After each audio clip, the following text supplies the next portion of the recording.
Olá, muito boa noite, irmãos. Sejam todos muito bem-vindos. Eu sou o pastor Heber Far, da paróquia Feliz de Feliz Natal. Você é nosso convidado para mais um estudo bíblico.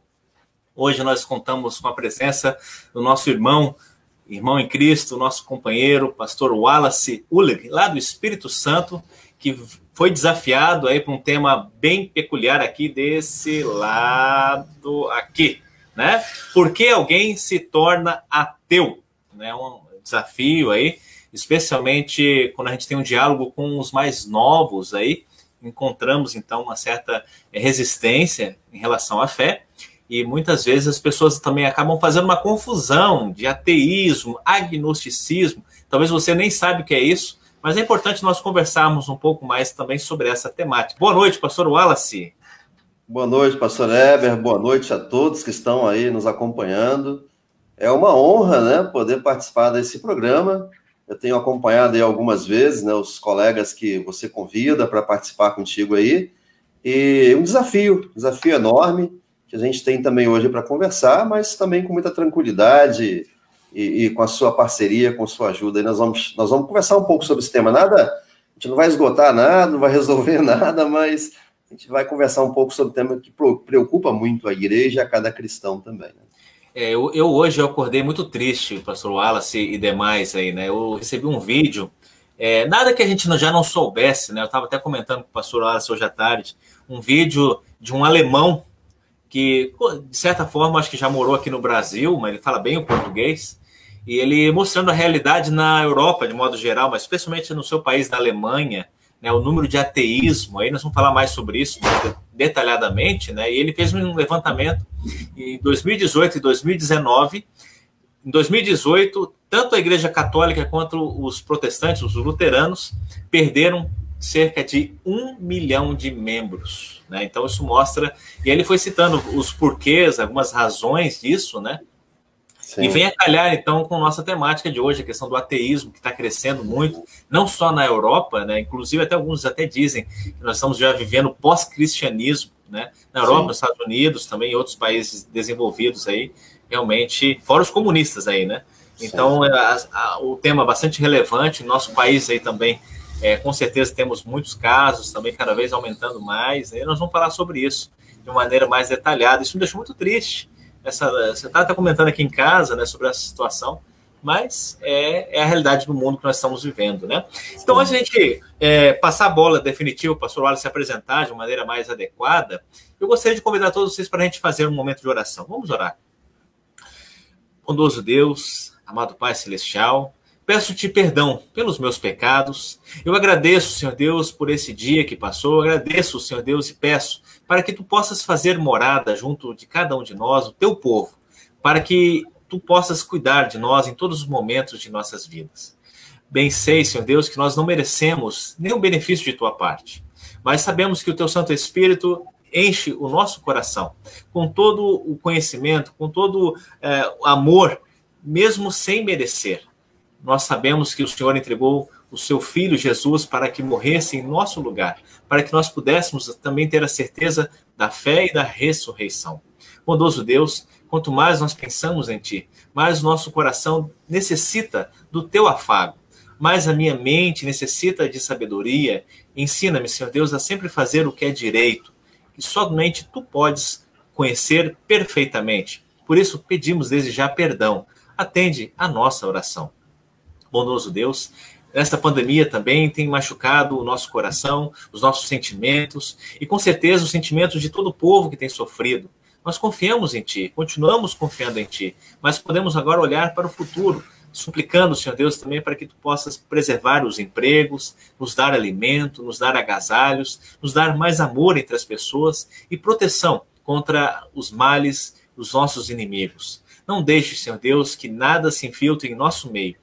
Ajoelhamos e suplicamos, Senhor Deus, em nome de Jesus, que também abençoe de maneira muito especial o pastor Wallace e a sua família, especialmente o pastor que vai nos dirigir a palavra agora para nós, os nossos corações, que nós possamos estar com as nossas mentes e nossos corações atentos para esses ensinamentos, para a tua palavra, no sentido de fortalecer a fé. E se você está sentindo um pouco de fraqueza na fé, está achando até que perdeu a fé, que esse estudo possa servir de ajuda, de auxílio, para que nesse momento você possa se encontrar e ser edificado também com essas palavras. Senhor, cuida da nossa família. Em nome de Jesus, o nosso Senhor e Salvador. Amém. Amém. Muito bem, pastor Wallace, eu gostaria que, eu sempre tenho o costume, né, de convidar a todos os nossos preletores aí, se apresentar, falar um pouquinho de si, né, e então deixo você agora com a palavra aí, fique à vontade, que Deus te abençoe e te oriente dando sabedoria. Estamos aí para qualquer coisa, tá? Quem é o pastor Wallace? Quem é o Wallace Uhlig? Cara simples, né? Filho de uma lemoa com um brasileiro bem moreno. Bem raiz. Café com leite, né? Eu sou de uma origem bem humilde também, bem pobre, e tive o privilégio, né, de poder galgar esse caminho de crescer na igreja também, assim como no conhecimento da palavra de Deus, através da igreja luterana. Eu não era da igreja luterana, eu fui nascido, eu não sou luterano de berço, né? Alguém disse uma coisa que eu imito sempre, eu acho bacana essa frase, né? Eu não sou de berço, mas eu sou de caixão. Eu não nasci na igreja luterana, mas eu quero morrer nela, né? Legal. Pela convicção doutrinária que a gente tem, né? E eu estou trazendo isso porque também tem a ver com o nosso tema. Eu, esses dias, fiz um estudo na aula luterana e eu abordei essa questão da nossa biografia, né, espiritual, essa caminhada com a igreja. E lá a gente trabalhou um pouco sobre a questão de lei e evangelho, né? Bênção, maldição, pertencer ao povo de Deus.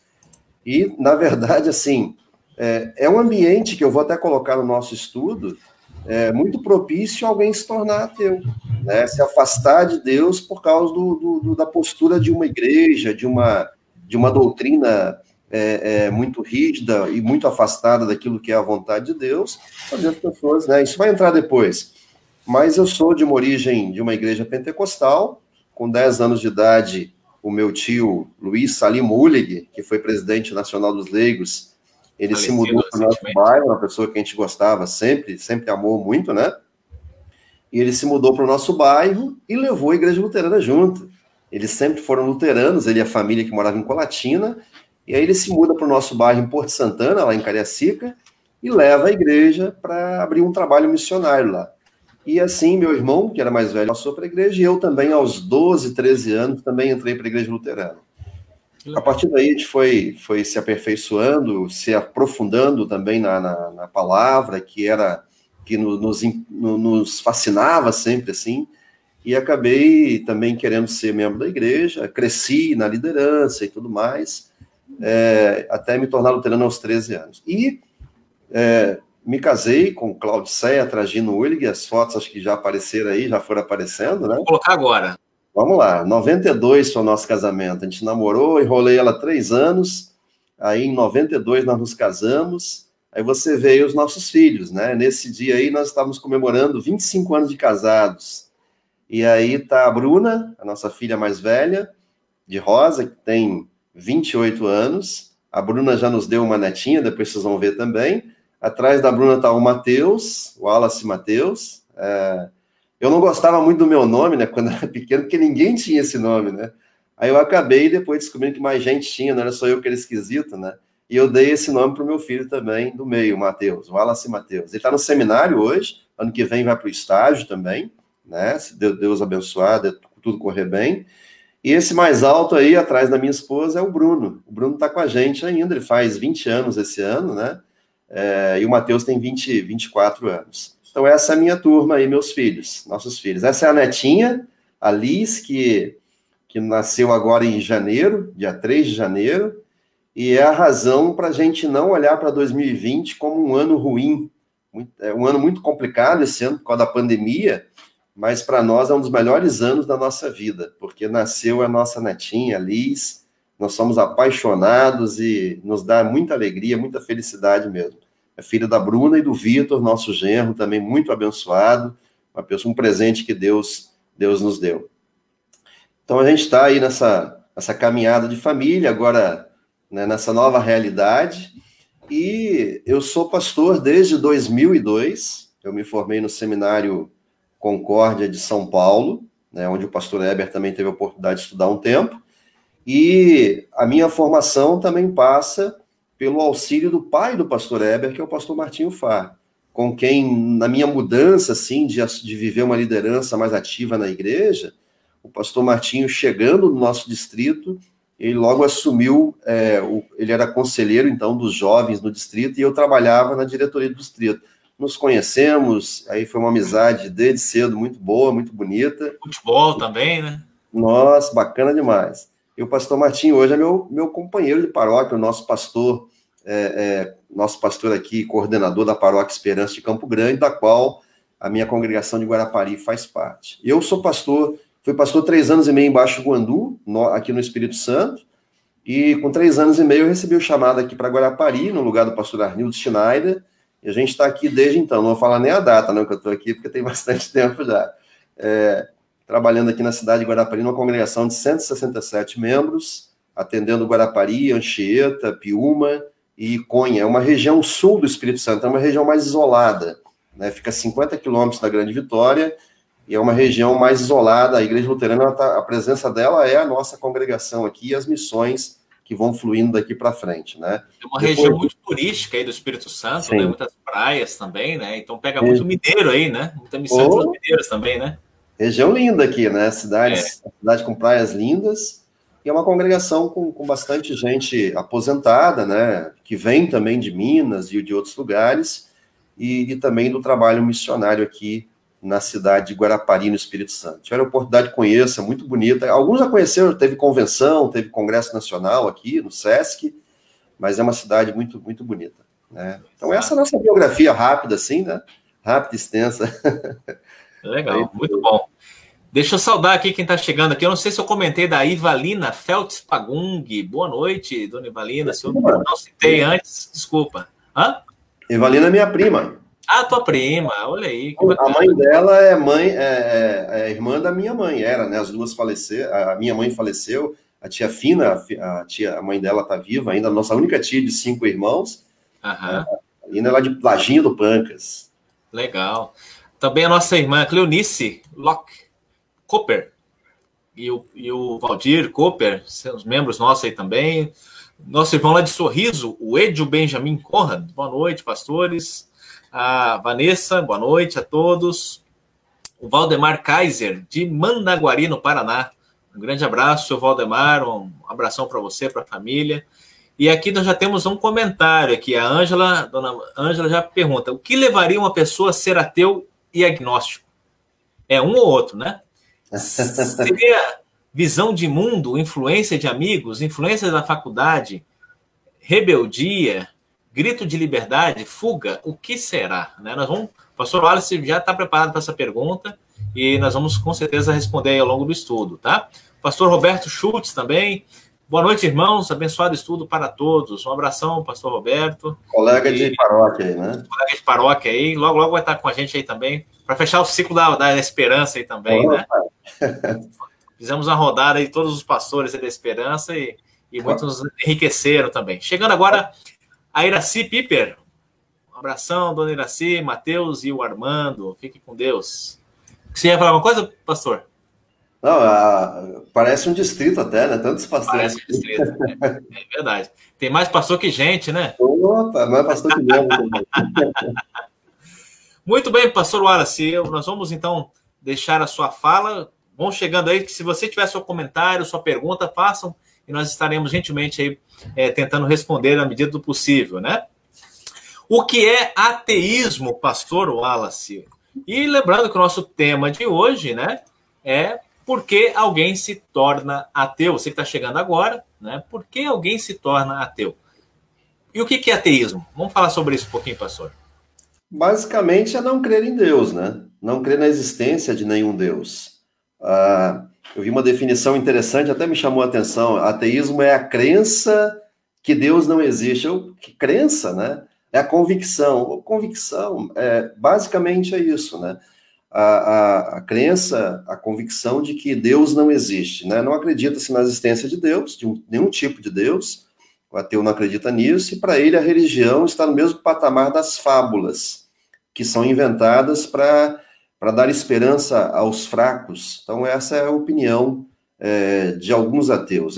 Quando a gente coloca o ateu aqui numa reflexão e análise, a gente tem que saber que tem diferenciação, né? Porque há pessoas que têm uma convicção desrespeitosa, outras são muito respeitosas na sua postura, a gente tem visto isso, mas basicamente é isso, né? Não crer na existência de Deus. A dona Ângela Fá aí, que colocou uma pergunta, né? A diferença entre ateu e agnóstico. Existe sim o agnóstico ateísta também. O agnóstico é aquele que diz não saber se existe o Deus. Ele não nega, mas ele não procura conhecer também, né? No traço geral seria isso.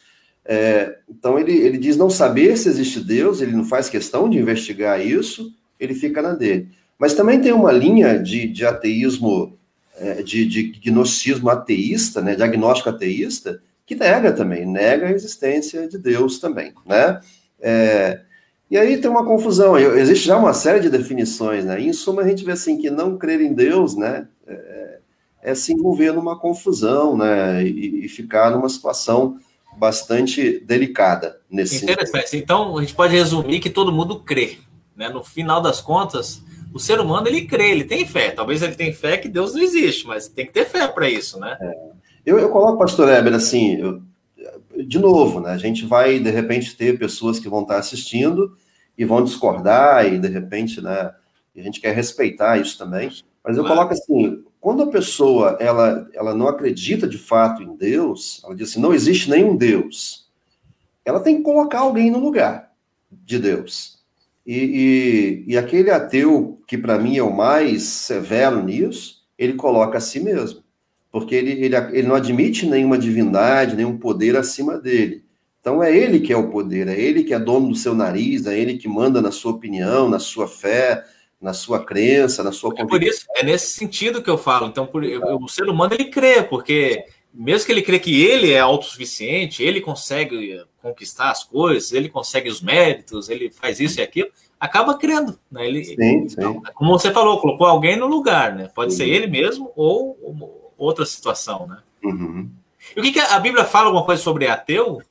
Olha, um dos textos, assim, que para mim é mais claros, né? Porque tem muito texto que fala, né, da rejeição às coisas de Deus, à palavra, né?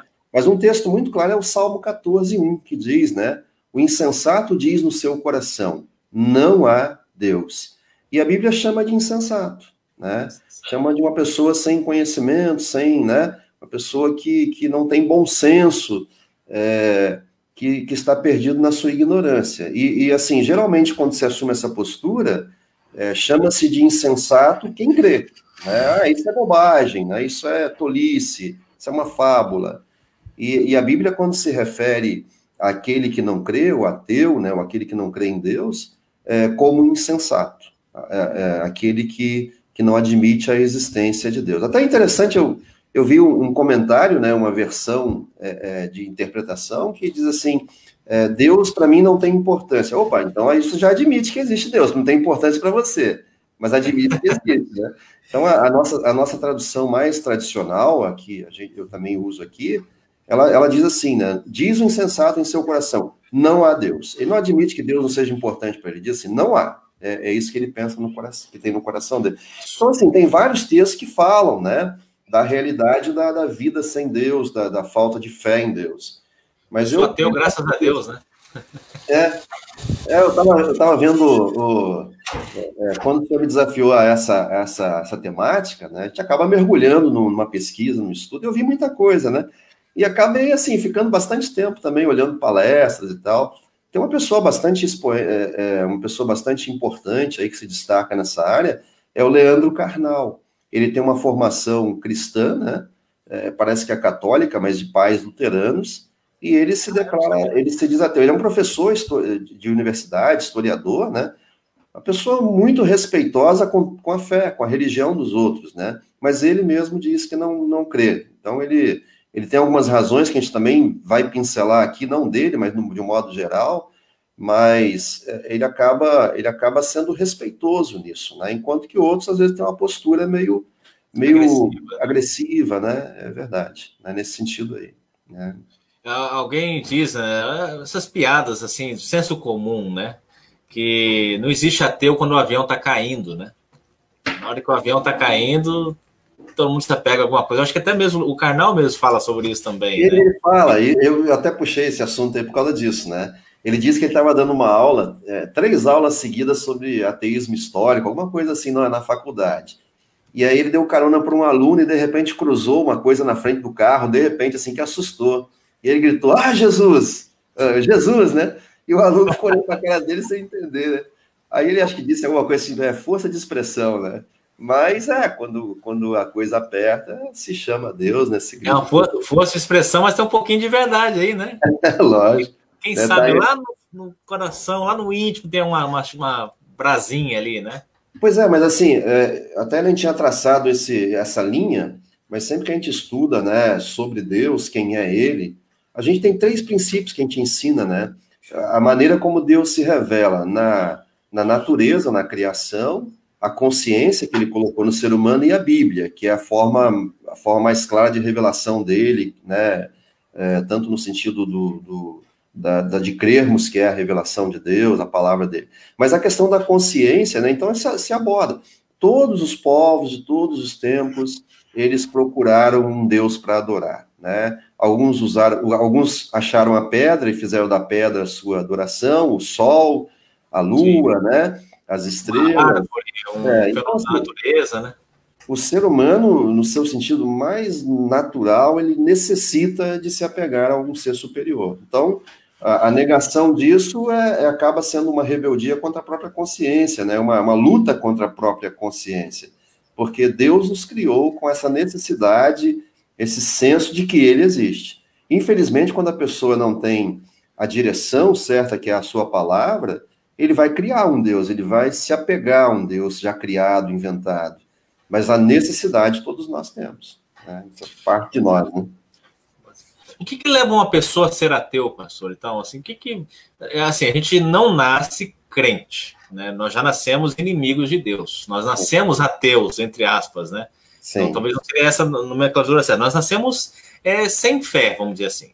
De fato, nascemos sem fé. E pelo batismo, depois pela ouvir a palavra, aí nós temos, então, a fé que foi plantada nos nossos corações e tal.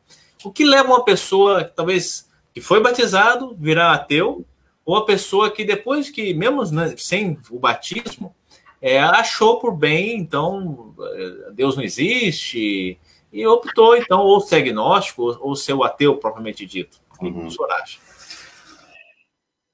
A questão, essa pergunta, até ontem eu estava conversando um pouco com o pastor Roberto Schultz, que vai participar com a gente aí também no futuro. Na verdade, assim, partindo do princípio que nós já nascemos em pecado e sem fé, ninguém se torna um ateu, né, a não ser aquele que crê e volta a ser um ateu, porque nós nascemos nessa condição de sermos inimigos de Deus pelo pecado, de não crermos, né? Essa é a condição em que nós nascemos. Quem fala muito disso é o apóstolo Paulo, né? E tem um dos textos assim mais clássicos, mais profundos nessa reflexão, é de Efésios 2, 1 a 10, que ele nos dá essa clareza, né? Nós estávamos mortos em nossos delitos e pecados. E foi assim que Deus nos deu vida em Jesus. Então, essa é a nossa condição. Se você pegar Efésios 2, 1 a 10, ele vai trazer isso com muita clareza, né? Um texto muito, muito claro. Ele lhes deu vida quando vocês estavam mortos em suas transgressões e pecados, nos quais vocês andaram no outro tempo. Então, se a gente for bem específico, né? Ninguém se torna ateu, ele volta a ser, porque nascemos longe de Deus assim, sem crer nele, sem essa capacidade.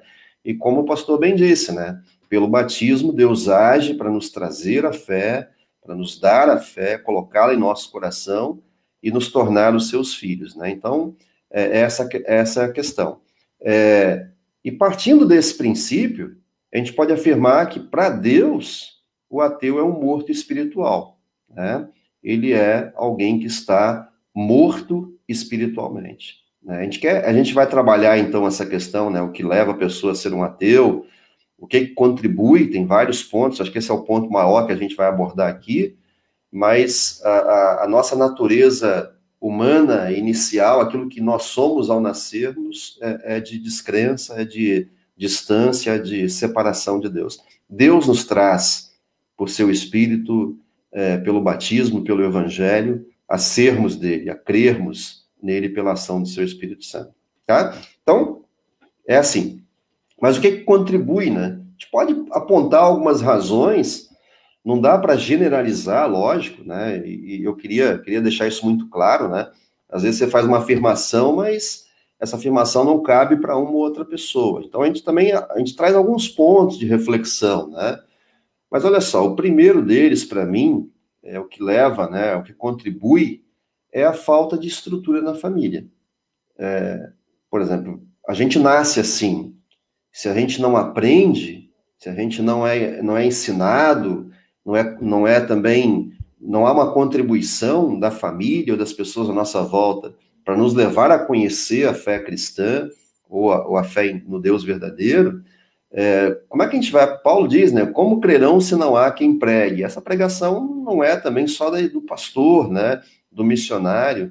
É a pregação que também acontece dentro de casa, no ensino, que lá em Deuteronômio sempre é recomendado, é ordenado, né, que os pais inculquem na cabeça dos seus filhos a vontade de Deus, a lei de Deus, a palavra dele. Então, o que contribui para mim, assim, no primeiro momento, porque o lar é nossa primeira fase da vida, é uma falta de estrutura na família.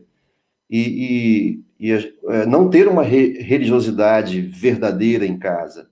Mesmo, às vezes, em lares cristãos, a situação é essa. Então, por isso que eu quero dizer assim, a gente não pode generalizar. Meu filho foi criado dentro de um ambiente cristão e virou ateu. A culpa é minha, né?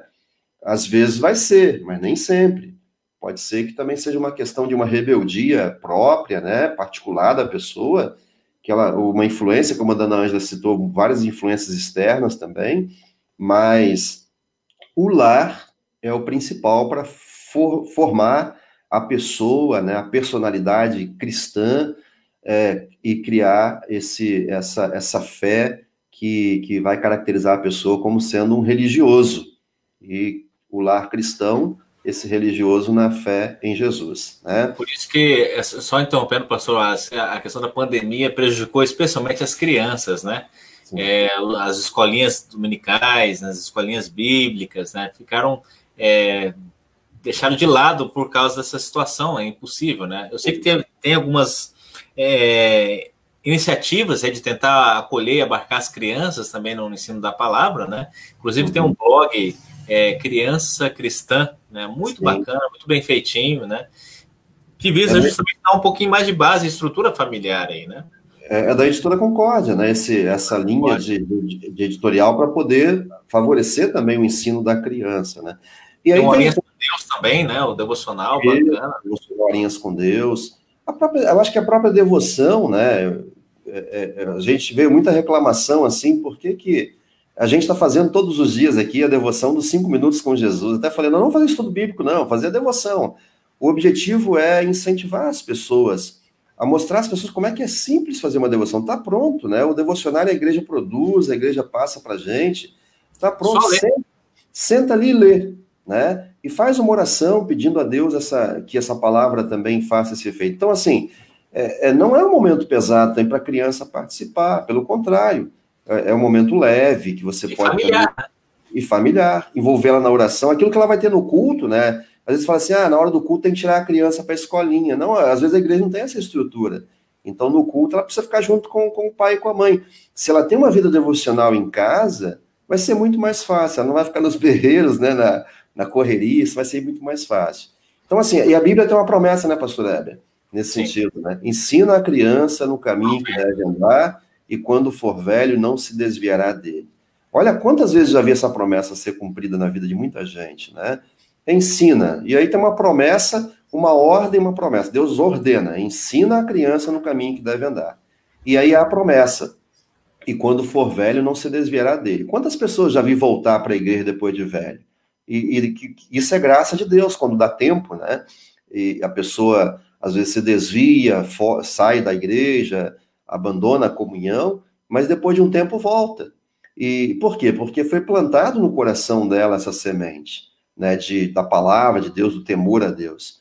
Mas quando isso não é plantado, então a pessoa não tem uma base. Eu gosto muito de lembrar, agora no Congresso da GEL, foi lembrar do filho pródigo, né?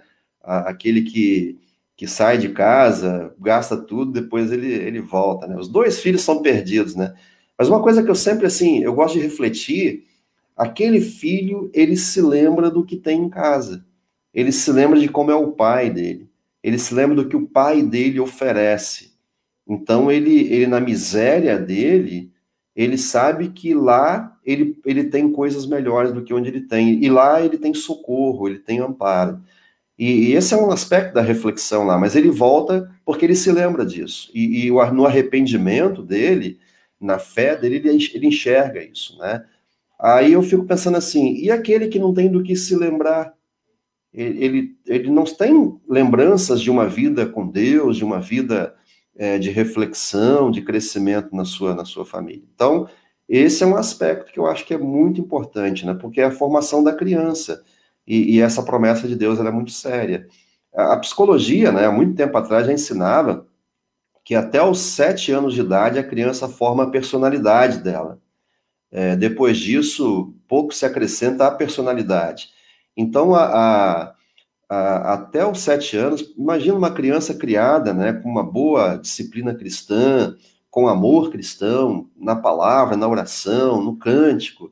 Como que essa criança vai ter uma personalidade formada, né, na vida cristã verdadeira? Então, essa falta de estrutura familiar contribui muito, né? Não ser criado numa educação religiosa ou não ter uma religiosidade verdadeira em casa, ou seja, são cristãos, pertencem a uma igreja, mas a vida não é aquela vida cristã autêntica. Eu quero falar disso depois mais, mas eu acho que, para começo de conversa, essa falta de estrutura, ela é muito forte, né? E quando se fala de ensinar a criança no caminho que deve andar, é viver pelo exemplo, né? Porque ensinar é dar exemplo. Não adianta empurrar o filho e falar, você tem que fazer, você tem que crer nisso, e a pessoa, o pai, a mãe ou quem cuida, não demonstrar isso, né? Acho que a gente pode falar em âmbito mais geral, acho que o espírita pode reclamar também que o filho dele não seguiu a religião dele, se não teve isso bem claro para ele, né? O muçulmano também, né? A gente está falando de ateísmo no modo geral, mas bem voltado para a nossa fé cristã. Então, nós cristãos temos esse costume, essa prática, essa vida, e quando isso falta em casa, falta essa estrutura familiar, de educação religiosa, educação cristã, a tendência é também um vazio e uma queda nesse sentido. Isso contribui bastante. Acho que seria esse o primeiro ponto, pastor Eber, né? Falta de estrutura familiar para guiar e para conduzir nesse sentido. Para início de conversa, né? Realmente a estrutura da família uma frase bastante clichê, né? É a base. Família é a base, né? Isso não é nem clichê, isso é fato, é uma verdade.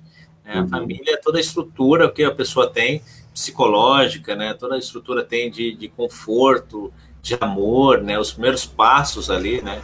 Então, é muito importante nessa formação da criança, né? Para que depois, especialmente essa parte religiosa, que é o nosso foco aqui, né? Para que depois, mais tarde, por mais que venha a se declarar ateu, ela teve a instrução, ela teve o conhecimento, ela talvez tenha ali, mesmo que está um pouquinho apagado, mas a chama da fé está ali, né? Não está totalmente desestruturado. Tem um comentário aqui, depois eu saldo todo mundo, né? Vão participando com seus comentários e perguntas aí, tá? A Vanessa, ela diz, né? E quando a família tem uma estrutura cristã, ou seja, uma vivência de igreja, mas algum filho na vida adulta se declara ateu, o que será que aconteceu aí no meio do caminho? Foi meio pincelado já isso, né? Eu acho que assim, não dá para, como eu falei antes, não dá para generalizar nenhum desses pontos que vão ser abordados aqui, né? Mas a gente também tem que levar em conta muito a personalidade da pessoa. A gente tem diferenças, né? Irmãos, pessoas que foram criadas juntas, muitas vezes têm posturas diferentes. Às vezes porque tiveram uma influência um pouco diferente, não dentro de casa, mas externamente. Mas, independente Foram criadas com o mesmo leite, né? Você cria do mesmo jeito e as pessoas vão ser diferentes. Isso é desde o início, né? Caim e Abel foram criados do mesmo jeito, né? E já se vê a diferença logo na primeira dupla de filhos, né? E a gente vê isso no dia a dia, dentro da própria casa, não existe diferença na criação. Mas, de repente, a forma como a pessoa recebe aquilo, né? Recebe, ela causa uma diferença. Meu pai cuida melhor do meu irmão, da minha irmã, eu não sou tão amado, ou tem uma visão diferente daquilo que é ensinado, isso aqui eu não acredito, já vai assumindo uma postura diferente, né? Então, isso não tem explicação. Você vai na psicologia, você vai em qualquer... Você não tem explicação para isso, né? Essa diferença de personalidade e caráter, apesar de que o meio externo influencia muito a formação da personalidade, mas nós também temos um gene, né, que vem, a gente tem muita coisa que não é determinada por isso, né? Exatamente. Meu querido irmão Vilsim, meu parceiro aí de juventude, de ping-pong, professor Wilson de matemática, né? O grande Vilsim, ele comenta, obrigado pela sua presença, Vilsim.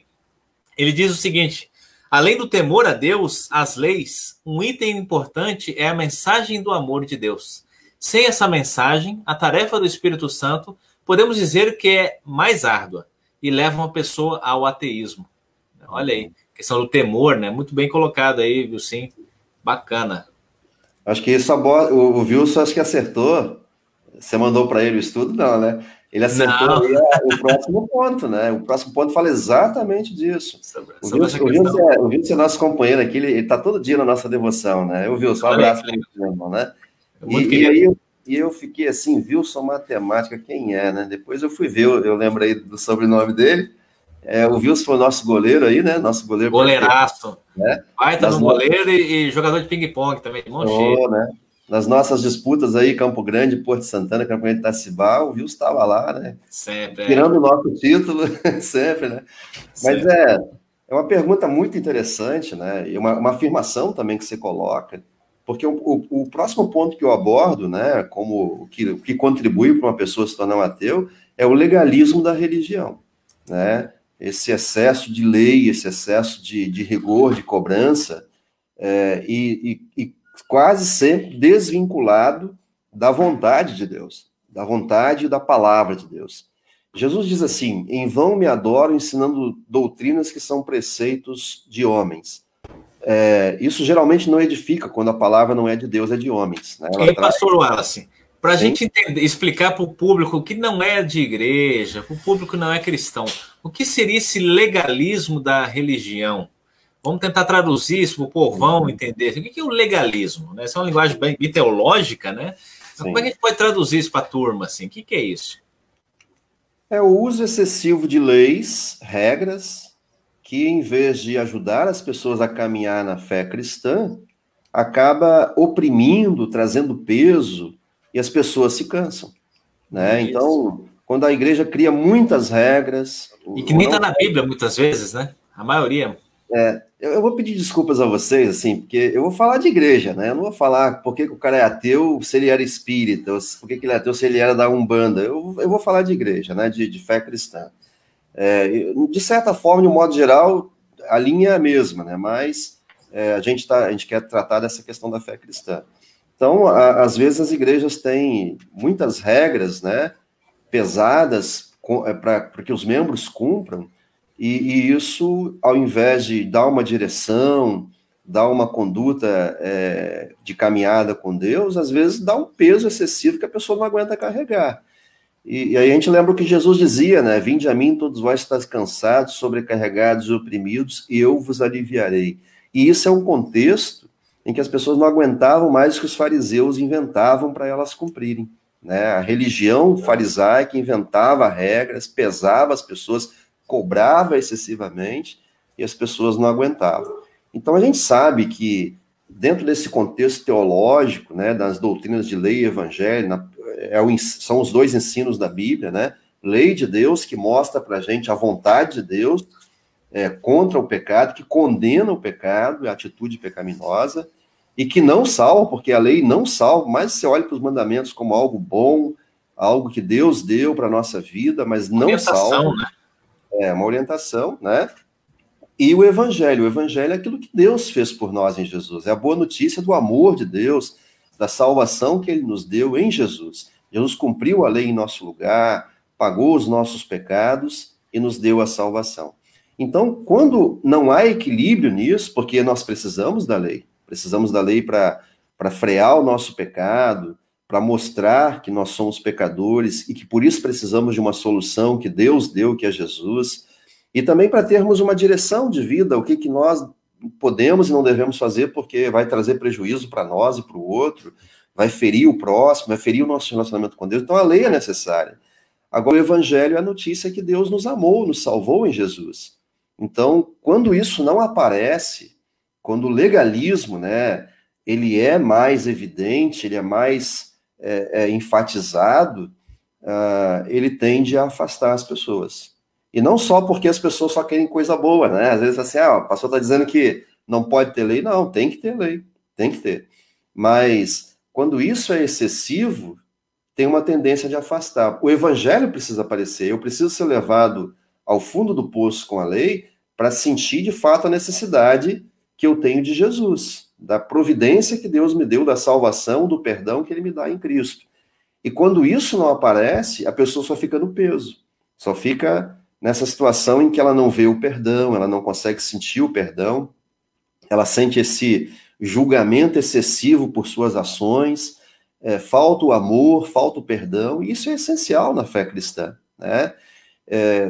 Reina o preconceito, a discriminação baseada em conceitos morais, né? Então, se acusa, se julga, se condena as pessoas por aquilo que elas fazem, por aquilo que elas são, e não aparece essa notícia, essa pregação, esse ensino de que, apesar de tudo, Deus quer nos conduzir por sua lei, também nos orientando, mas quer nos fortalecer na certeza do seu amor e perdão em Jesus.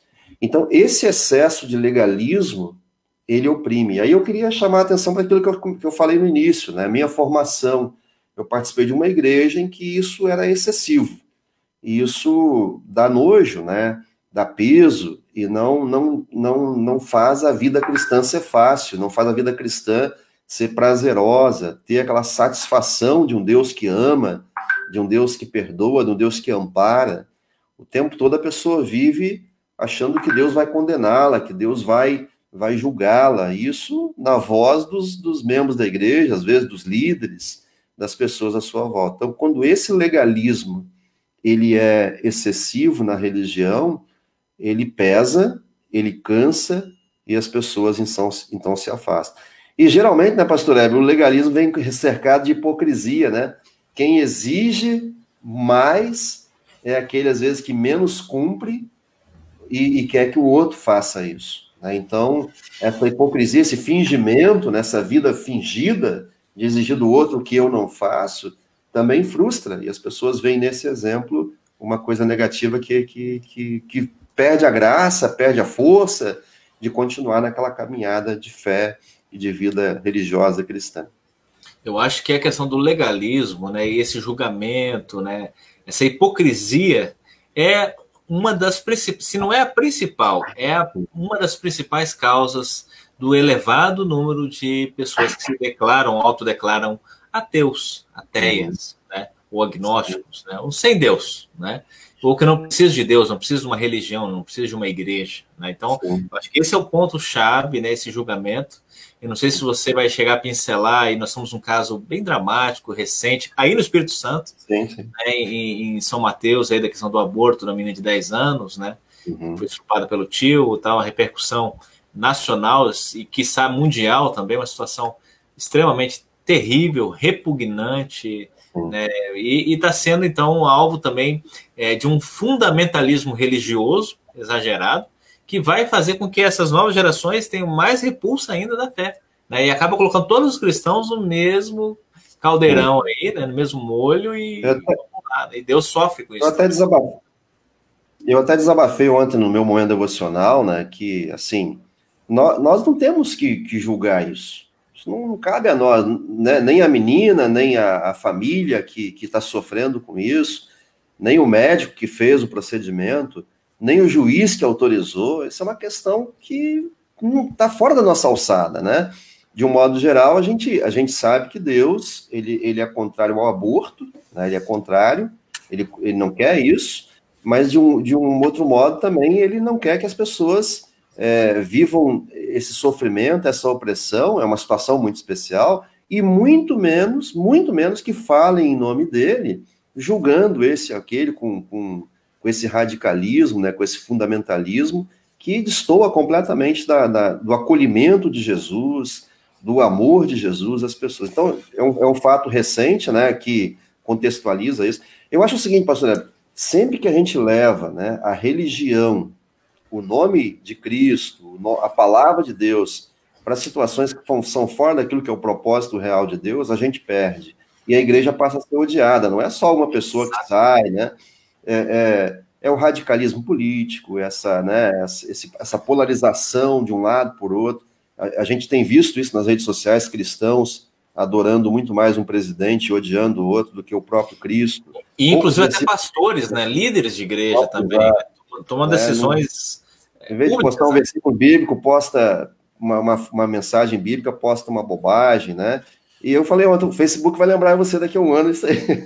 Lá, você fez, vai se arrepender. Então, assim, a igreja, ela não tem que se misturar com isso dessa forma. A igreja, ela não precisa condenar o mundo.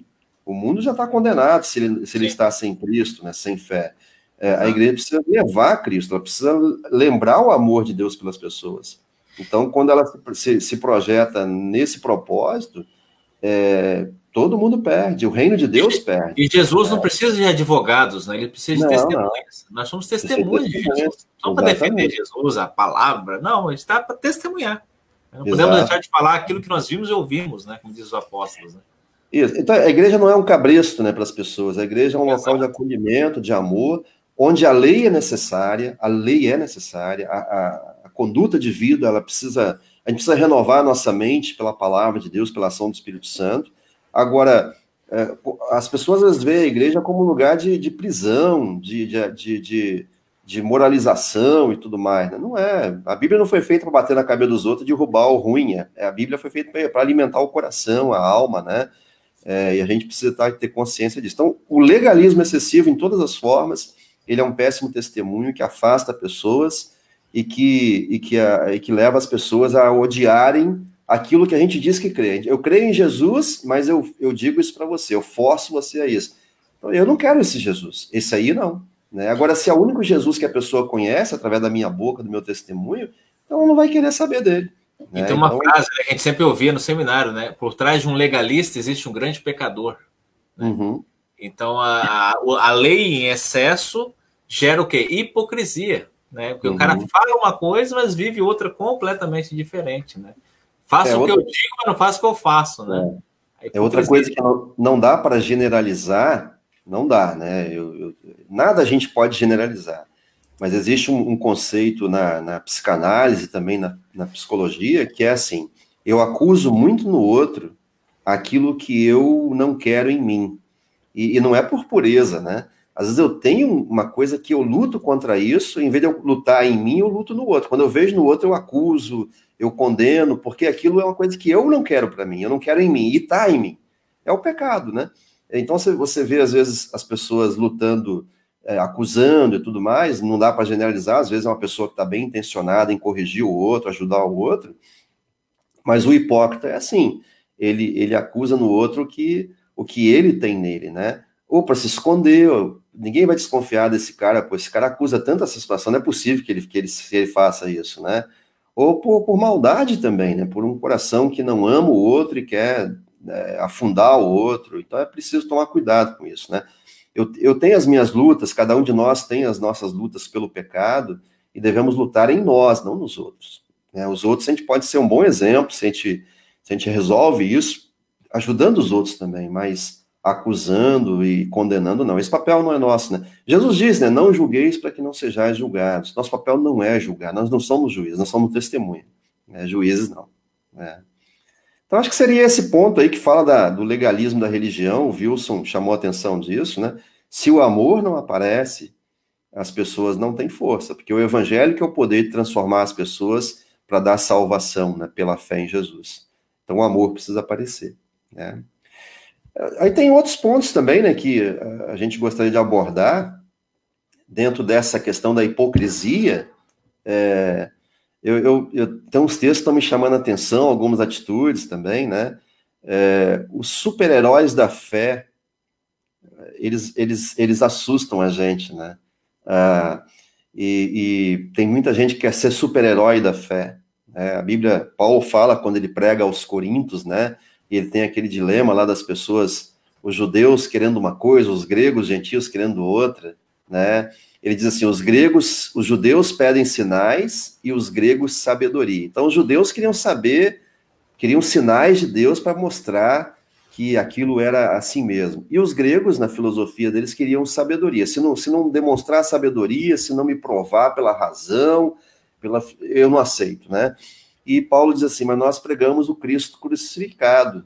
Escândalo para os judeus. Como é que o nosso Salvador, o nosso Messias, se submete a uma humilhação dessa? Ele é preso, morto dessa forma, da pior forma, né? E é loucura para os gentios, né? Aqueles que nunca creram nem no Deus verdadeiro, agora vem. Assim, como é que vocês querem que a gente crê num cara que foi condenado como um criminoso? Isso é loucura. Esse cara não pode ser Deus, ele é fraco, ele é derrotado, né? E Paulo diz, mas nós pregamos esse Cristo crucificado, né? Que para tanto judeus como gregos é o poder e a sabedoria de Deus. Porque a loucura de Deus é mais sábia que a sabedoria humana, e a fraqueza de Deus é mais forte do que a força humana. Eu acho que esse texto define um pouco, né, essa linha de caminhada para longe da fé cristã, né? Quando a gente quer sinais demais, aí não é fé. Porque a fé é a certeza das coisas que não se veem. Agora, se eu quero que seja provado, então não é fé, é conhecimento, é razão, né? Ciência, né? Exato. Você invocou aí o nome de Deus, né, no início, iniciando o nome de Deus Pai, Filho e Espírito Santo. Eu sei que você está aí, você sabe que eu estou aqui. E eu sei que tem um monte de gente nos acompanhando que o nome vai aparecendo, alguém digitou aquilo ali. Mas isso não precisa de fé para isso. A gente tem a razão, né, os nossos sentidos. Agora, para saber que Deus que foi invocado nesse momento está com a gente, precisa de fé. Então, se eu peço sinais, eu quero provas, deixa de ser fé. E os gentios, né, os sábios, os filósofos, aqueles do tempo de Jesus, de Paulo, que eram os gregos, né, envolvidos nessa questão, eles pedem sabedoria. Se uma coisa não for sábia, não tiver uma convicção disso, eu não vou aceitar, né? E aí o Cristo crucificado realmente é uma loucura, porque convenhamos, é uma loucura, né? Crer alguém que morreu na cruz há 2000 anos atrás, nos trazer perdão e salvação, e trazer, é o próprio Deus ali, né? Então é loucura. E Paulo diz, mas é a força e o poder de Deus para a salvação daquele que crê, né? É o poder transformador, como ele fala em Romanos também, que liberta, que salva, né? E aí, eu acho o seguinte, quando líderes religiosos, quando cristãos começam a falar muito isso, né? A mentir dessa forma, a dizer que Deus vai se manifestar poderosamente, milagrosamente, maravilhosamente, isso leva as pessoas a ter uma expectativa. Eu acho que o Leandro Carnal, ele fala disso. Cheguei no momento que eu não consegui mais acreditar que tinha alguém do outro lado ouvindo a minha oração, que tinha alguém do outro lado para me socorrer, para me dar segurança. Então é mais ou menos isso. Se prega esse Deus que vai fazer isso e aquilo, aí você não vê isso acontecer, né? E aí começa a se duvidar, né? E aí eu acho o seguinte, né? Às vezes se exige muito sobrenatural, a busca excessiva pelo sobrenatural, né? E aí a gente não deixa Deus ser Deus, a gente quer que ele seja o que a gente quer. A gente quer medir ele pelas nossas medidas e não pelo que ele é, né? E aí tem alguns exemplos bíblicos disso, né? Há poucos domingos atrás teve... Segura os exemplos bíblicos, pastor. Deixa eu só citar alguns comentários aqui. Vamos lá. A pessoa que está participando aí, mas segura aí, segura na Bíblia aí, viu? A Andréia, ela diz ainda sobre a questão da opressão religiosa, naquele assunto anterior, aquele tópico, né? Ela comenta o seguinte: a opressão religiosa leva a pessoa ao ateísmo. Eu concordo contigo, André. Tenho parentes meus que, por conta da opressão, das opressões religiosas, né, nem querem vir falar em igreja. E é verdade, né? Isso realmente foi citado, isso é uma situação realmente complicada. E ainda voltando ao outro estudo, da questão da estrutura familiar, o Neivo Brusco aqui da igreja, né, ele comenta, né? O problema que vejo é que muitos pais querem tratar todos iguais e cada filho tem as suas necessidades. É um ponto bem interessante mesmo. Realmente é uma coisa que a gente precisa se atentar, né? E aí, quando a gente faz realmente uma autoanálise, a gente vê que cada filho tem uma necessidade, né? E às vezes o outro filho não entende, né? Tem só o filho pródigo, né? O filho mais velho não entendeu a necessidade do mais novo, né? Ele errou, sim. Foi lá com os porcos, comer lavagem, né? Mas ele tinha uma necessidade diferente do mais velho, né? E houve uma certa incompreensão aí, né? E aí, entrando agora na questão desse tema aí, né? Desse tópico, né? Da ciência aí também, né? O Wilson, ele diz o seguinte: a evolução da ciência vai agravar ainda mais essa situação, né? O ateísmo, de modo geral. O que será possível fazer nos laboratórios em relação à raça humana? Mistérios, hein? Algumas pesquisas aí bem avançadas, né? O que nós vamos ter aí, né? Em relação à raça humana feita em laboratório aí. Olha que coisa, né? Super ser humano, será? Um super-herói aí? Pois é, a gente tem que lembrar o seguinte, né? A ciência bem utilizada, ela é amiga da religião, né? A ciência não é inimiga em si, né? E a razão também não. A razão precisa estar a serviço da fé, né? Por exemplo, nós usamos a ciência e precisamos usar, né? Por exemplo, se a gente não souber ler, não ter sabedoria para ler, não usar a razão na leitura, como é que a gente vai ensinar a palavra de Deus, né? Então, tem várias coisas nesse sentido. Agora, de fato, né? A ciência, ela pode atrapalhar.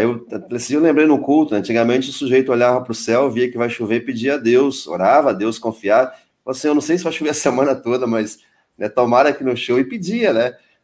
Hoje o cara olha a meteorologia e não está nem aí para orar mais, né? Muitos nem oram mais. Olhando por esse lado, a ciência pode ser útil, pode ser também uma inimiga. Mas, no geral, não é inimiga. A gente precisa ter esse conceito. E até traçando esse paralelo aí de os ateus serem considerados muito da razão e tal, eu vi uma pesquisa que diz assim que o ateu em si, ele não pode defender que a razão é que levou ao ateísmo, né? Porque o cristão também usa a razão. Ele faz bom uso dela.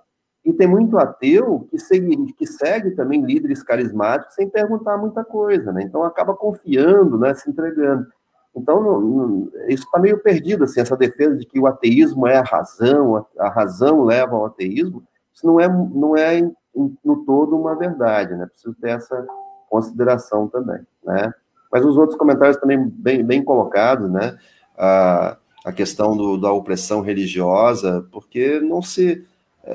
Eu acho que fundamental assim, pastor Hélio, se Deus hoje descesse na nossa igreja e mostrasse ira contra o nosso pecado, contra as atitudes que nós estamos tomando, essa questão da manifestação aí contra essa menina, né? Se Deus fosse lá e castigasse todas aquelas pessoas, né? Ou castigasse os médicos, aí a gente ia dizer assim, Deus, então, ele daquele lado ele castiga e desse lado não. Talvez as pessoas não teriam tanto problema com o rigor de Deus, né? Com a ira de Deus. Sabe qual é o problema para mim? Eu acho que é aquilo que eu citei que Jesus diz, né? Em vão me adoram ensinando doutrinas que são preceitos humanos. Se vem de Deus, edifica. Se vem de Deus, tem que edificar. A lei de Deus, por exemplo, por mais que ela não nos salve, ela nos dá uma conduta e ela nos livra do pecado, da destruição, da morte.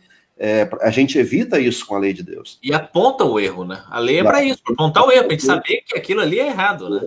Agora, quando eu faço uso de uma invenção humana que oprime, isso causa cansaço, não alivia. O mesmo Deus que dá a sua lei, ele chama, está sobrecarregado e oprimido, também vem a mim. Agora, a gente precisa crer nesse alívio que ele dá, por seu amor e por seu perdão, né? Então, é nesse sentido aí.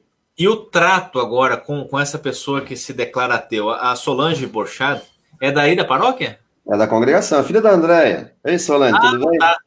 Legal, bacana. Eu trouxe minha audiência, pastor Hebe, assim, eu falei, gente, Dá uma moralzinha lá pro meu estudo, que eu não sei. Que legal, sejam todos muito bem-vindos, viu? Que bacana. Que atitude devemos tomar, além de orar por ela, por essa pessoa que se declara ateu, né?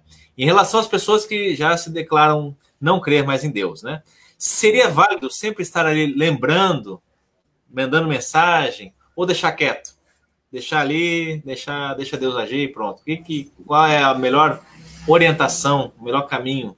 Obrigado, Solange. Um abração para você e para a família, viu? Valeu.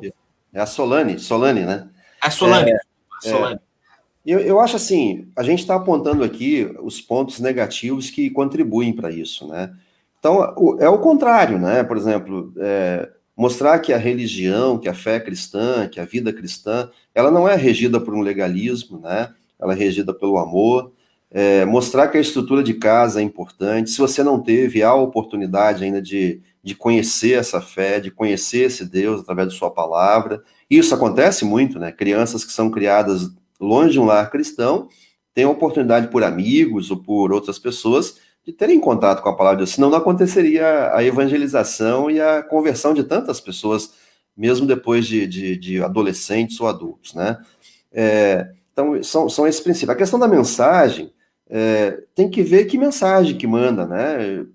A gente está vendo, assim, essa polaridade na política e em outras coisas. Se a pessoa não gosta de receber uma coisa de um político, eu não mando, senão eu vou perder o amigo, né? Se a pessoa não gosta de receber uma ênfase da Bíblia ou que não é necessário mandar para ela, ou um pensamento que, como eu falei antes, não é uma doutrina bíblica, mas é um pensamento muito legalista, eu não mando, não quero combater ela, eu quero edificar, eu quero fazer ela conhecer o amor de Deus.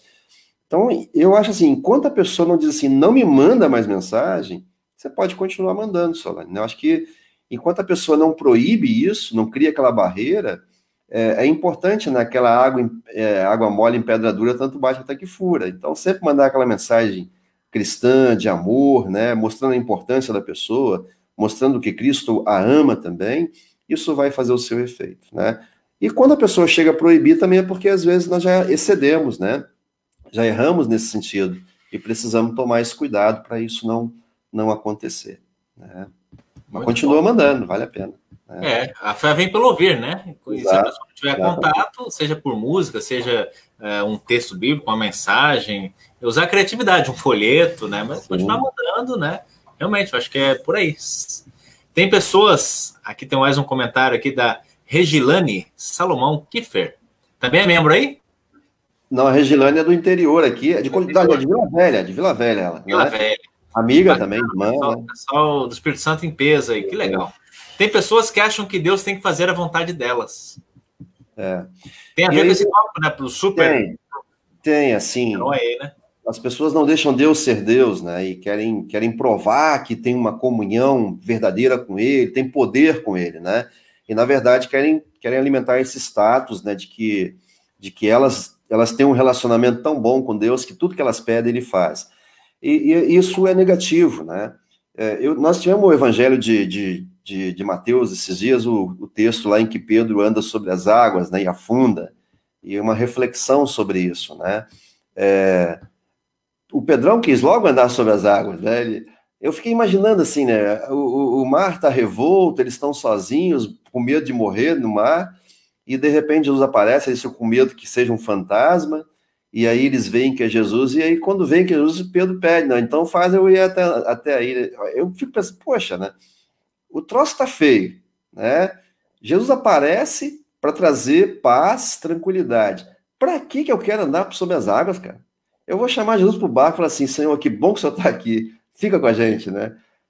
Então, assim, às vezes tem essa vontade de aparecer na fé cristã, na vida cristã, na igreja, essa vontade de ser poderoso, né? Ser um super-herói da fé. E isso é muito algo negativo. Extraordinário, né? De sobrenatural, né? Eu disse assim, Deus não quer ninguém andando por sobre as águas, Deus quer que você veja a mão dele estendida quando você está afundando. Acho que o texto lá nos mostra isso. E o Pedrão tinha um pouco disso, né? Não é só nesse evento. Ele quer mostrar a valentia lá quando José é preso, cortando a orelha do Malco, né? Então ele quer ser o tal, ele quer andar por sobre as águas, ele quer ser aquele bom conselheiro que aconselha Jesus a não ir para Jerusalém para ser crucificado, né? Então ele tem isso, né? Então você que não vai negar Jesus jamais, né? Hipótese nenhuma. Mas eu não quero condenar ele não, porque, né, ele foi muito importante, mas às vezes isso aparece muito na vida cristã, né? E um exemplo positivo disso é o apóstolo Paulo, né? Que é humilde, que se reconhece, né? Alguém que é necessitado da graça de Deus, fazendo um trabalho maravilhoso de assim que ele é o pior pecador, é o maior pecador de todos, é um desventurado, né? Ele vive pecando, ele não quer pecar, mas peca. Ele admite a sua fraqueza e admite a grandeza de Deus, o amor de Deus, né? E se contenta, inclusive, com a dificuldade, né? Quando Deus diz a ele, a minha graça te basta, aquilo que ele tinha como um problema que afligia muito a ele, que ele pede a Deus para livrar daquilo, e ele não é contemplado, ele se sustenta naquilo que Deus diz, a minha graça te basta. E às vezes a gente vê essas exigências, né? Especialmente a teologia da prosperidade, que prega isso, que o crente vai ficar bem de situação financeira, que o crente não vai ter problema de saúde, que a fé verdadeira leva a isso. Isso leva as pessoas a quererem ser super-heróis da fé. E quando a gente se torna um super-herói, a gente tem uma tendência de não precisar mais de ninguém, nem de Cristo, né, nem de Deus. Então, isso causa uma hipocrisia que as pessoas às vezes veem, enxergam, e esse exemplo é negativo, ele é muito ruim, né? Quando eu vejo alguém metido a besta na igreja, alguém que se acha melhor do que eu, mais poderoso do que eu, que diz que a oração dele é mais atendida que a minha, que tem uma intimidade com Deus que eu não tenho, né? E quando começa a querer passar essa imagem, e as pessoas olham e vão vendo que não é assim. Aí aparece a hipocrisia também, né? Quando veem que essa pessoa, na verdade, não é assim. Então, Deus não precisa de super-heróis para amar as pessoas. Ele não precisa que eu seja um super-herói para ele me amar. Ele quer que eu seja confiante nele, que eu tenha fé, e quando eu estou afundando, ele me dá a mão e ele me tira dessa situação, ele me socorre, ele me deu perdão e salvação no meu maior poço de afundamento. Então, isso que eu preciso ter bem claro também na minha vida, né? Nós precisamos nos perguntar, né? Eu preciso realmente ter uma prova sobrenatural para provar que Deus existe? Tem tanta gente buscando isso, né? Deus precisa provar que ele existe, né? Se ele precisa provar, então eu não preciso de Deus, eu preciso de coisas racionais, né? Vamos deixar Deus ser Deus, vamos nos submeter a ele em humildade e confiar que ele cuida da gente a cada dia, né? E isso tanto vai mostrar a nossa insignificância, nossa humildade, nossa pequenez diante de um Deus poderoso que se importa com a gente, que ama a gente, né? Então, essa questão, para mim, é muito importante. Eu nunca gostei de super-heróis da fé. Quando eu vejo alguém que se acha, né, espiritualmente, eu começo a me preocupar se aquela pessoa não está tomando lugar de Deus na vida dela e no coração de outras pessoas também. Então, a gente precisa tomar muito cuidado com isso aí, né? Ok? E a gente queria também abordar, pastor Heber, assim para finalizar também, que eu já estou vendo aí que o seu horário está estourando, né? Os escândalos e as decepções, né, que são causadas, às vezes, por esses super-heróis da fé, às vezes por pais que não dão uma estrutura cristã dentro de casa, apesar de serem de igreja, né, serem membros. Isso decepciona, isso frustra, né? Isso derruba, né? Então a gente precisa ter muito. E aí vem toda essa questão. Eu tenho uma referência cristã, e essa referência ela cai, ela dá um escândalo, né? Isso não justifica, lógico, que meu relacionamento é com Deus, mas quando essa pessoa, né, aquilo que foi falado antes, ela se coloca como um super-herói da fé e ela se torna uma referência, né? É claro que isso atrapalha, né? Então, eu sempre digo o seguinte, nós somos pecadores, humildemente, nós não podemos esconder esse fato, porque quando a gente começar a achar que a gente não a gente entra em problema com Deus, né? E com as pessoas, a gente começa também a transmitir uma ideia errada de cristianismo, mas a gente deve lutar contra o pecado, né? A gente deve lutar com todas as forças para não prejudicar ninguém. Jesus diz, né? É inevitável que venham os escândalos, mas ai daquele pelos quais ele vem. Então, Deus sabe que a gente vai errar. Deus sabe que a gente vai cometer erros que as pessoas vão ver e vão também ter problemas com isso. Mas a gente deve evitar lutar contra isso, lutar o tempo todo, né?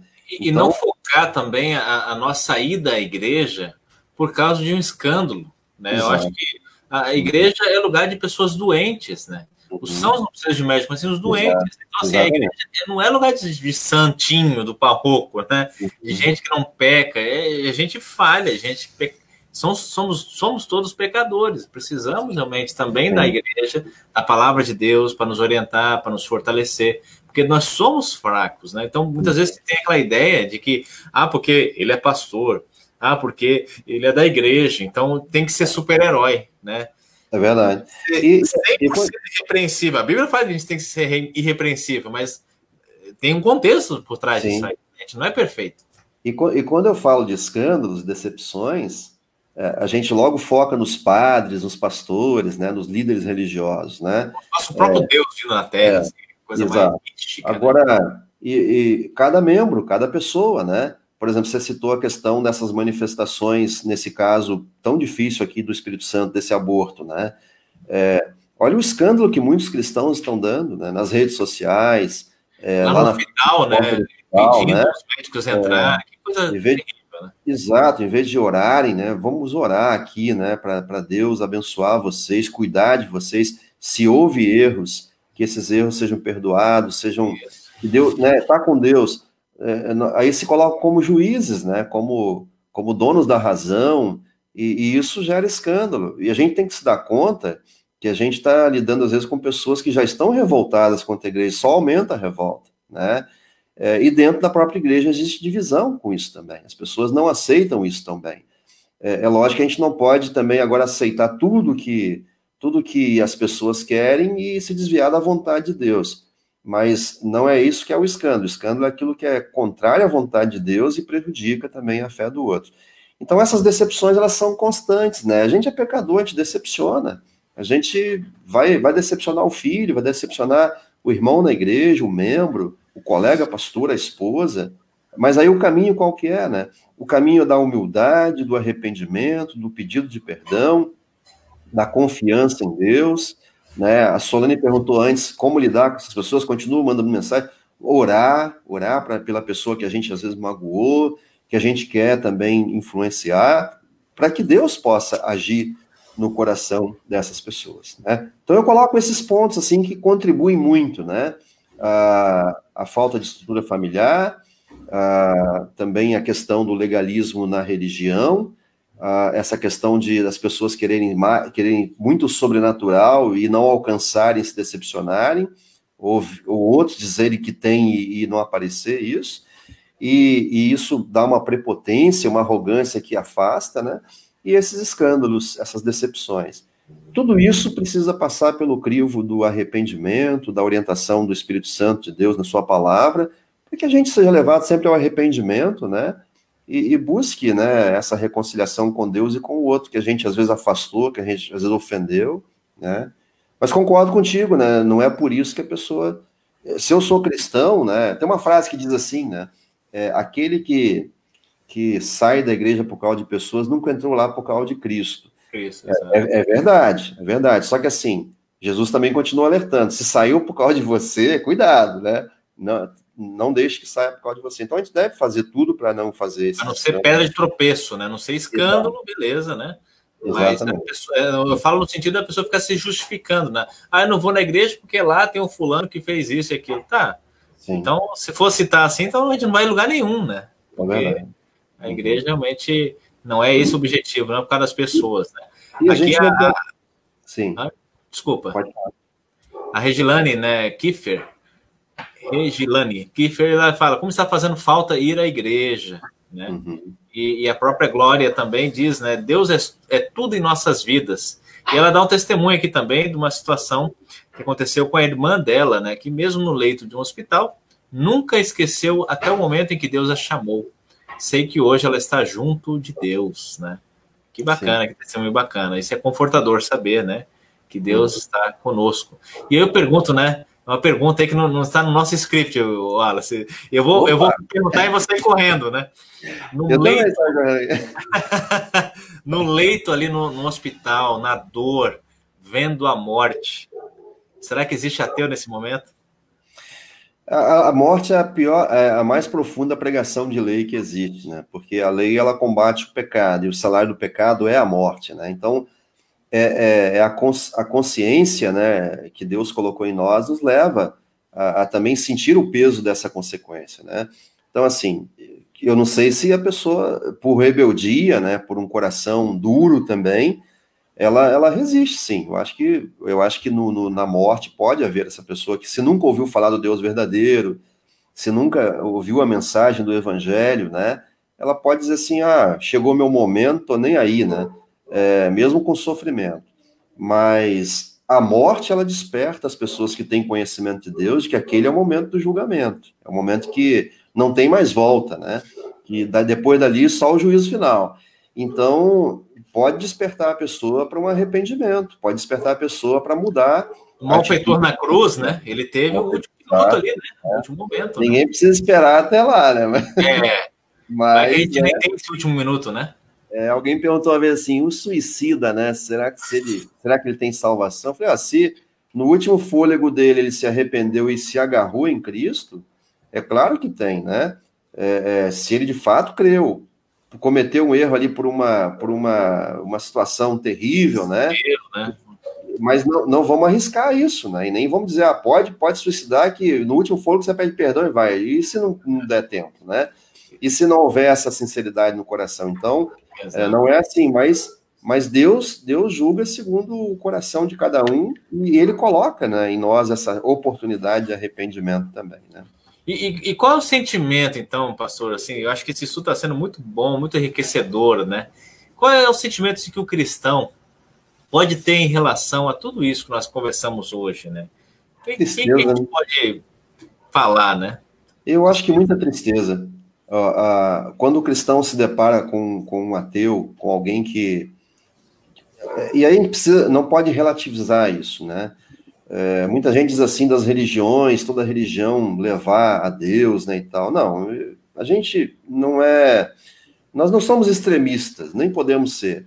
Mas a gente crê no Deus que diz assim, eu sou o caminho, a verdade e a vida, e ninguém vem ao Pai senão por mim, né? Então, quando a gente vê alguém que não está na fé em Jesus, isso não pode ser para comemorar. Mesmo que a pessoa nos prejudicou, nos ofendeu, combateu a nossa fé, brigou conosco, ridicularizou a nossa fé, não há prazer e alegria que essa pessoa seja condenada. Então, é um sentimento de tristeza. É de luta também, né? Isso causa muitos problemas, transtornos, mas de alegria não é uma vitória quando um ateu morre ou quando o ateu é condenado. Há uma derrota para a igreja cristã também, que às vezes poderia ter feito algo diferente, ou errou nesses pontos que eu citei aqui, ou em outros, né? E acabou não alcançando essa pessoa, não trazendo essa pessoa para o convívio com Deus. Então, assim, eu acho que o sentimento é de muita tristeza, é de derrota mesmo, né? E no seu ministério, pastor, o senhor já sentiu essa derrota de maneira bem próxima, assim, uma pessoa que falou, pastor, eu não creio em Deus, eu sou um ateu, sou um agnóstico? Eu tive, no meu ministério todo, 2 pessoas que se manifestaram assim, né, em que inclusive pediram desligamento da igreja. A minha preocupação é que pode ser que tenha mais pessoas, né, e não se manifestam. Até essas pessoas foram corajosas, né, porque eu acho que é um ato muito corajoso negar a Deus. Lutero coloca como, não medindo o tamanho de pecado, né, mas Lutero diz que a incredulidade é o pecado mais grave que o ser humano pode cometer, né, porque a partir daí ele anula toda a relação com Deus, ele não aceita a palavra, ele não aceita a demonstração, ele não aceita a salvação que Deus dá.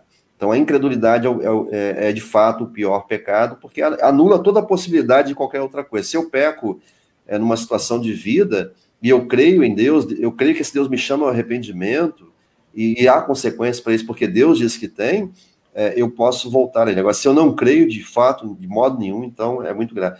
Então, assim, eu tive, sim, né, 2 membros, né, em situações bem distantes, diferentes, que chegaram a dizer isso, né, e é de cortar o coração, é um sentimento de impotência, né, um sentimento de frustração, de derrota mesmo, porque você esteve com aquelas pessoas, você tentou alimentar elas, né, guiá-las no caminho da salvação, e de repente aquelas pessoas dizem, eu não creio nisso mais, né, E às vezes as pessoas elas são muito duras até. Um foi irônico, né?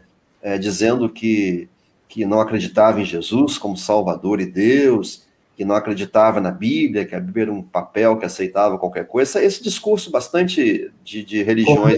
Uhum. E aí até disse uma coisa, inclusive, que me doeu muito, né? Ele diz assim, quando você chama as pessoas ao arrependimento, lá, todo culto você faz isso, né? É o momento da confissão de pecados, eu me sinto até em perigo, porque parece que tem tanta gente má ao meu redor. Poxa, isso foi muito doloroso ouvir, né? E depois o pedido de ser desligado, porque ele não acreditava em nada daquilo.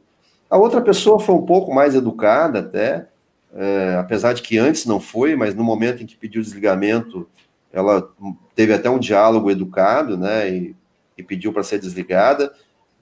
Na verdade, assim, no coração dessas pessoas, o que elas manifestaram é isso, né? No coração, eu não sei se de fato não creem, né? De repente até creem, e o problema delas seja outro, né? Talvez seja uma desculpa até para se afastar de uma responsabilidade cristã, mas eu sei que isso corta o coração da gente, né? Inclusive, essas pessoas, na nossa dinâmica de desligamento, levaram anos para a gente decidir que vamos abordar e vamos ver o que vai dar, porque desse jeito realmente não pode ficar. Chega um momento que você tem que dizer também, olha, se a gente deixar a pessoa nessa situação e a igreja não tomar uma atitude, né, parece que pode ficar assim, que não tem problema. Então vamos dar uma abordada, né? E aí a gente ouviu da boca dessas pessoas que elas não acreditavam e queriam sair, né? Então, pode ser que não acreditavam na igreja, pode ser que não acreditavam no pastor, pode ser que não acreditavam na fé dos parentes, na fé dos membros, e que tudo isso não era nada, né? Mas também é uma declaração de que não acreditam nesse Deus que a gente crê e serve, né? Então, é um sentimento de muita tristeza e derrota, né? É lógico que Deus... Lamento, né? Não tem muito o que fazer, né? Tá na mão de Deus, né? A gente não pode mudar o coração e a mente das pessoas, não é esse o nosso papel, né? Agora, a gente fica triste, né? Porque a gente gostaria que fosse diferente, né? E por amor, não para ter número na igreja, não para ter pessoas aqui submissas ao pastoreio e tudo mais, né? Mas, e nem para estar na nossa denominação, porque eu tive pessoas que saíram da igreja e foram para outras igrejas. E isso causa tristeza também, né? Mas pelo menos foram para um caminho. Estão na fé, né? Agora, quando há essa declaração, é tristeza, pastor. É o sentimento de muita derrota que a gente leva muito tempo para superar. É uma coisa que leva a gente uma tristeza profunda mesmo. E nós, pastores, assim, que a gente é preocupado, né, com a alma das pessoas, a gente sofre mais. As pessoas às vezes não têm noção, né? Dói muito na gente, a gente fica angustiado, fica com enxaqueca, fica preocupado, noite de sono, né? As orações aí, muitas vezes, a gente acha que muitas vezes é tudo em vão, né? A gente fica, como humanos também, a gente sofre, os pastores sofrem muito quando acontece esse tipo de coisa, né? Porque a gente tem a consciência de que isso aí nós estamos lidando com valores eternos, né? Com vida e morte eterna, né? Então não tem volta mais, né? Mas orar, né? Eu queria fazer essa consideração, né, final, assim. O que a gente faz com essas pessoas, né? Testemunha, né? Igual eu falei para a Solane, enquanto a pessoa não recusa a sua mensagem que você manda, continue mandando, né? Ore por ela, mostre amor.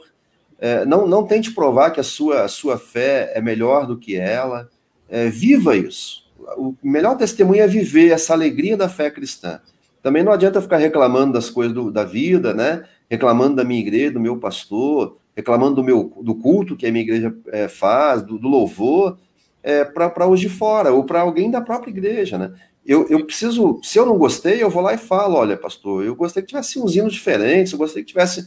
Vamos conversar, né? Agora, viva a sua fé com alegria, e isso vai fazer a pessoa sentir que, opa, esse cara é diferente, esse cara é mais feliz do que o comum aí, né? E ore pelas pessoas também, né? Ore por elas para que elas possam mudar esse pensamento, né? Agora, como o Wilson abordou, né? A questão do amor. O cristão que vive o amor de Cristo em sua vida, ele vai influenciar muita gente, muita. Madre Teresa de Calcutá ouviu uma vez de alguém, né, que o que ela fazia era uma gota no oceano. As ações amorosas dela de filantropia, de cuidado dos pobres, de cuidado dos necessitados. O que você faz é uma gota no oceano. e ela diz assim, né, que se não fosse aquela gota, o oceano não seria o mesmo, né? Então, mesmo que seja uma gota, a gente precisa fazer aquilo que que Deus quer, que Deus move a gente a fazer. E o seu pai, né, o pastor Martinho Fale, ele diz que o antigo professor do seminário já dizia isso, a gente vê isso o tempo todo, né? Ele diz assim, que também não dá para generalizar, mas é um indício, né? Por trás de todo ateu, acho que você até repetiu isso, né? Por trás de todo ateu tem um Eu falei do hipócrita. legalista, né? Eu falei de todo legalista. Teve um falso crente que atrapalhou essa caminhada de enxergar Cristo da maneira verdadeira. Então, a gente tem que cuidar com isso, né? Para viver uma fé autêntica, né? Não uma fé sobrenatural, superpoderosa, de super-herói, uma fé humilde que se agarra a Cristo e que sempre aponta Cristo para as pessoas, como Deus que ama, perdoa e salva. E quem não quiser crer nisso, né? Não é papel nosso julgar, condenar ou morrer por isso. É papel do próprio Deus. Então a gente entrega para Deus em oração essa questão, né? Amém, amém. E eu pediria, pastor, eu sei que nós já estamos num horário aí bastante avançado já, né? O senhor fizesse uma oração aí para nós depois no final, mas antes de fazer uma oração, o senhor teria alguma recomendação assim de literatura ou de filmes com essa temática, a questão do ateísmo, que poderia aconselhar aí para os ouvintes? Recomendar? Tem algumas coisas famosas aí, né? De filme aí também, né? Tem que ser com critério, né? Tem que ser com muito critério. Sobre o ateísmo, tem os 2 filmes que foram lançados há algum tempo atrás, Deus Não Está Morto e Deus Não Está Morto 2. O primeiro, ele pega uma questão bem filosófica, bem tentar provar cientificamente a existência de Deus, e eu acho que esse não é o caminho, né? Eu acho que dialoga, mas não é o caminho, que Deus não precisa dessas provas, né? Mas para alguns vai favorecer, eu acho que pode ajudar, né? Só que não é prova, né? Mas é uma proposta razoável. Eu gosto mais do segundo filme, onde uma professora que fala alguma coisa de Deus na sala de aula, para uma aluna que pede, inclusive, isso, é acusada que não podia falar de Deus na escola, e ela, na sua simplicidade, na sua humildade, ela não tem conhecimentos científicos assim para explicar a Deus, a origem de Deus, nem nada, né? Que não tem origem, ele é eterno. Mas é um testemunho mais simples. Então, Deus Não Está Morto 2 é um filme assim que eu recomendo com algumas ressalvas, né, alguns critérios. E tem um que é mais polêmico ainda, né? Mas que mexe com a gente e também tem que ser muito bem entendido e filtrado, é o filme A Cabana, né? Não dá para recomendar ele como uma teologia pura, como uma mensagem clara, né? Mas ele faz a gente pensar. Eu gosto muito no momento em que ele faz a gente sentar no lugar de Deus, né? Se eu fosse Deus, o que eu faria nessas situações, né? Então, é uma reflexão bem interessante. Eu li o livro e condenei o livro, né? Eu li uma vez só num tapa e condenei. Quando eu vi o filme, eu reli o livro e assim, lógico, tem muita coisa que não é da fé cristã, que não é aceitável, né? Mas a gente tem que saber filtrar. Eu acho que o cristão precisa disso, tanto no mundo quanto na literatura, nos filmes, em tudo, ele saber filtrar. E o filtro está alimentado na Bíblia, na palavra de Deus, na boa reflexão. Quando ele vê alguma coisa errada, ele vai saber, não, isso aí não está muito certo, não, está certo, não está combinando, não. Mas eu recomendo, assim, com esses critérios, né, esses 3 filmes, A Cabana e Deus Não Está Morto. Tem muitos outros, né, mas a gente tem postado até no Facebook aí alguns filmes que dão uma lição de vida, de amor, né, mas esses 2 são bons filmes, esses 3 filmes são muito bons para essa avaliação, né. Bacana. Olha aí, nós temos alguns comentários aí, uns comentários não tão bons assim, viu, pastor? Parabéns pelo estudo, essa parte é boa. Foi muito esclarecedor e só fortalece ainda mais a nossa fé.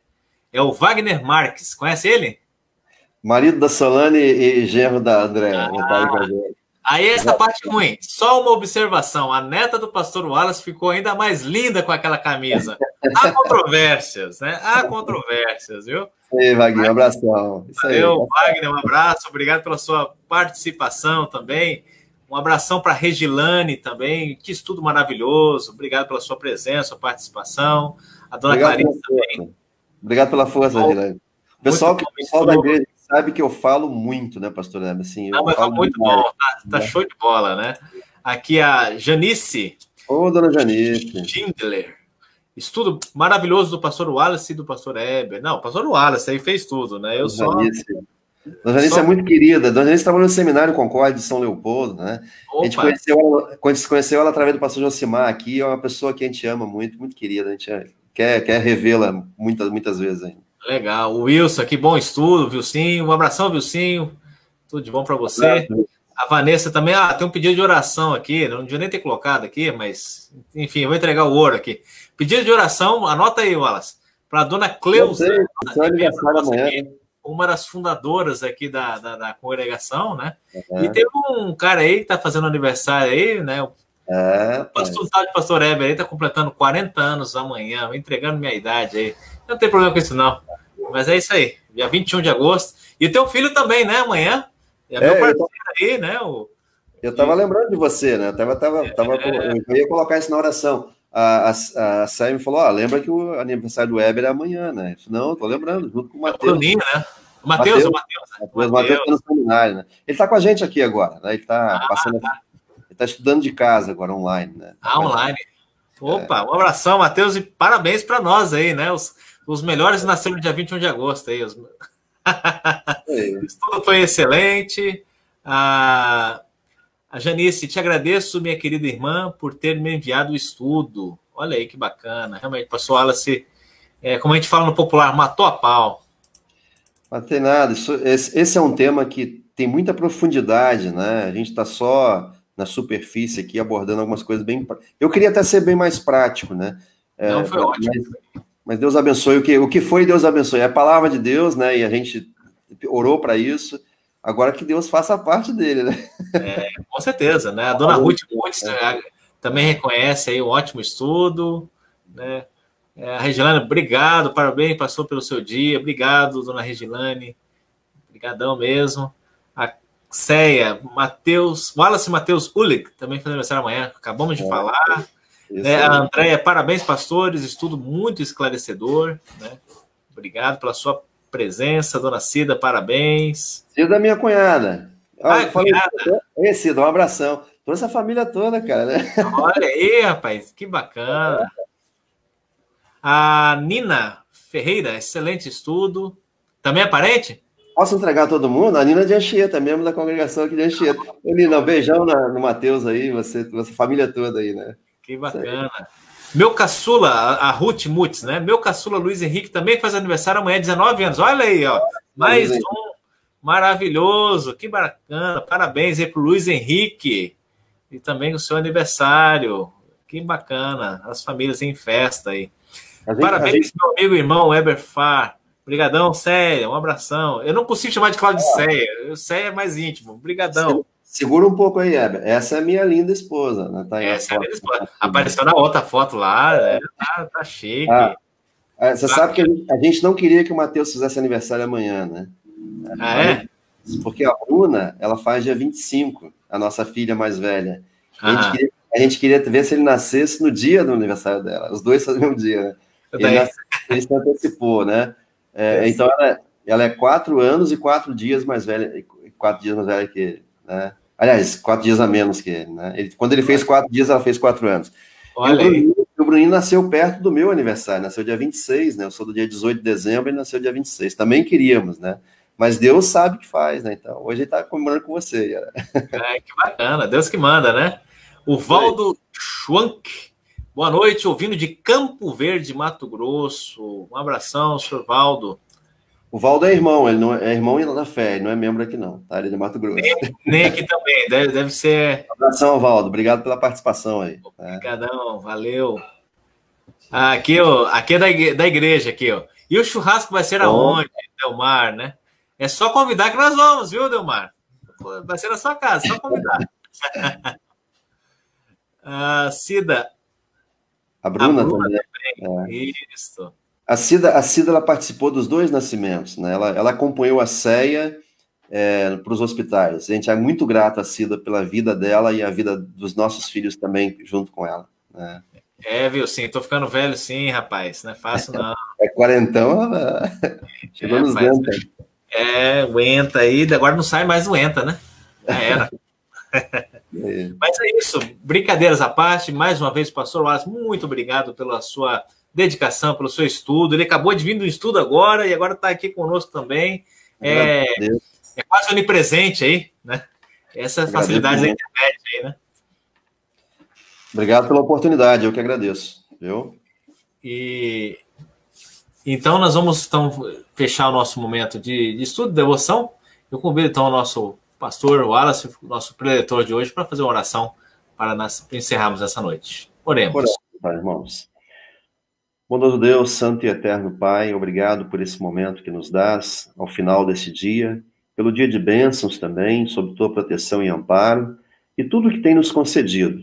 E obrigado, Deus e Pai, pela vida também desses irmãos que aniversariam amanhã, a vida que tu deste a eles nesse mundo, o Mateus, o Heber, o Luiz Henrique, o pastor Heber completando seus 40 anos, abençoa ricamente a ele, seu ministério, sua vida, sua família, sua congregação, e dirija também a sua vida nesse sentido de proporcionar essas reflexões que são tão importantes e que ficam gravadas para mais e mais pessoas também terem acesso. Obrigado por esse projeto e esse trabalho dele na sua igreja. Abençoa também o Mateus, tanto na sua vida quanto na sua formação ao santo ministério, ele que está caminhando nessa formação, estudando lá no seminário, o ano que vem já indo para o seu estágio. Abençoe também o Luiz Henrique e cuida dele, da sua vida. E também, ó Deus e Pai, abençoe a dona Cleusa, que não está passando bem de saúde, precisa também de um cuidado especial, através dos médicos, através daquilo que é necessário para nossa irmã, proporciona também essa bênção e restauração em sua vida. Bem como a todas as pessoas que estão enfermas, que também nos acompanham, que têm entes queridos passando por dificuldades, tratamentos, entregamos nas tuas mãos. Senhor, obrigado, especialmente porque nós hoje abordamos um tema muito especial, um tema que nos causa muita tristeza e preocupação. Obrigado por essa oportunidade de reflexão, que esse estudo possa atingir, que seja também teu instrumento para equipar as pessoas para falarem, para se preocuparem, para amarem, para entregarem também aqueles que conhecem, estão nessa situação em tuas mãos. E que possamos testemunhar com amor a essas pessoas, para que elas possam também conhecer a Cristo, crer nele e viver não apenas uma experiência, mas viver eternamente pela fé em Jesus contigo no reino dos céus. Senhor, obrigado pelas oportunidades que nos dá nesse sentido. E assim abençoa que a tua palavra flua de nossa boca, que teu Espírito utilize isso na vida de cada um, tanto dos teus instrumentos, quanto daqueles que serão atingidos, impactados e transformados também por tua palavra. E, ó Deus, nós terminamos também esse momento agradecendo por esse dia, por todas as bênçãos, mas nessa temática, te louvando imensamente, Senhor. E esse louvor vem do teu Espírito em nossa vida também. Esse louvor que agradece a ti pelo fato de teres nos dado a fé, pelo fato de não nos deixares na cegueira, não nos deixares no engano, na ilusão, e tampouco na descrença, de nos levares à fé em Jesus, o nosso Salvador, e de não pertencermos a um grupo que se denomina pessoas que não creem, que não querem crer, não querem conhecer. Nós te agradecemos, ó Deus e Pai, também por aqueles que dão oportunidade de nós nos atingirmos com o nosso testemunho, o testemunho fiel da igreja. Por isso também livra a igreja de maus testemunhos, de escândalos, de um legalismo excessivo. Abençoe e equipa as famílias para que dentro do seu lar já criem seus filhos também na disciplina e admoestação do Senhor, e que sejam formados bons cristãos, que sejam convictos e que tenham dúvidas, mas que tirem essas dúvidas pelo poder do teu Espírito, no estudo da tua palavra e na vida de comunhão. Abençoe os lares, os pais e mães cristãos que eduquem seus filhos na tua palavra, no teu amor, na fé em Jesus. E preserva-nos nesta fé, Senhor, pela qual te agradecemos. Preserva-nos nela até o fim, para que possamos viver a eternidade junto com Cristo no céu. Perdoa-nos, fortaleça-nos e conduza-nos.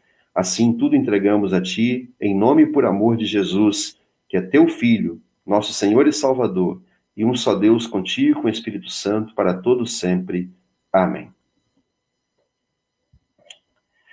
Obrigado, pastor Hebe, pela oportunidade. Obrigado a todos vocês pela paciência aí, por nos aguentarem. Que Deus abençoe a todos também. Tenham uma boa noite. Que Deus abençoe você, a sua família. Uma boa noite a todos. Fiquem com Deus e um bom descanso. Um abração para todos e até a próxima. Tchau, tchau. Fiquem com Deus.